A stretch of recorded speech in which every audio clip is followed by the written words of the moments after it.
कर्मों का लेखा जोखा। धार्मिक कहानी। एक महिला बहुत ही धार्मिक प्रवृत्ति थी और उसने ने नाम दान भी लिया हुआ था। भजन सिमरन व सेवा भी करती थी।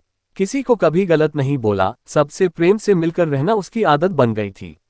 वो सिर्फ एक चीज से दुखी थी कि उसका आदमी उसके साथ रोज किसी न किसी बात पर लड़ाई झगड़ा करता था। उस आदमी ने उसे कई बार उसे इतना मारा कि उसकी हड्डी भी टूट गई थी। लेकिन उस आदमी का ये रोज का काम था।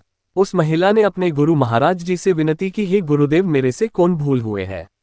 मैं सत्संग में भी जाती हूँ, सेवा भी करती हूँ, भजन सिमरन भी आपके कहे अनुसार करती हूँ, लेकिन मेरा पति मुझे रोज मारता है। मैं क्या करूँ। गुरु महाराज जी ने कहा, क्या वो तुझे रोटी देता है।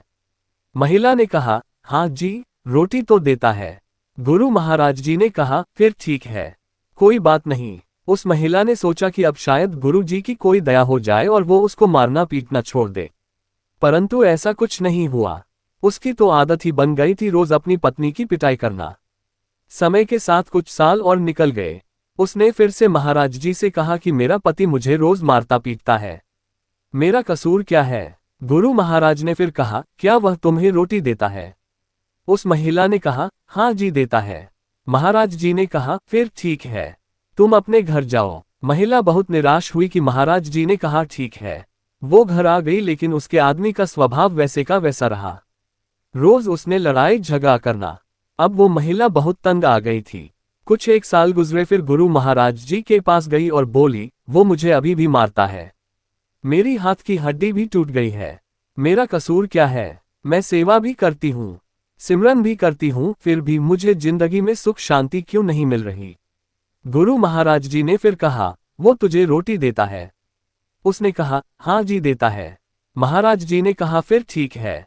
परंतु इस बार वह महिला जोर जोर से रोने लगी और बोली कि महाराज जी, मुझे मेरा कसूर तो बताओ। मैंने कभी किसी का बुरा नहीं किया, फिर मेरे साथ ऐसा बर्ताव क्यों हो रहा है। महाराज जी कुछ देर शांत हुए, फिर बोले, बेटी, तुम्हारा पति पिछले जन्म में तुम्हारा बेटा था और तुम उसकी सौतेली माँ थी। तुम रोज उसको सुबह शाम मारती रहती थी और उसको कई कई दिन तक खाना नहीं देती थी। भगवान का शुक्र मना कि इस जन्म में वो तुझे रोटी तो दे रहा है।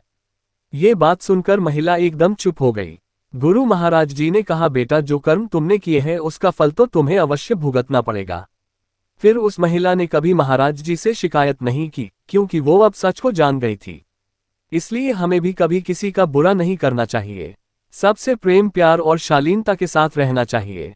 हमारी जिंदगी में जो कुछ भी हो रहा है वह सब हमारे कर्मों का लेखा जोखा है, जिसका हिसाब किताब तो हमें देना ही पड़ेगा।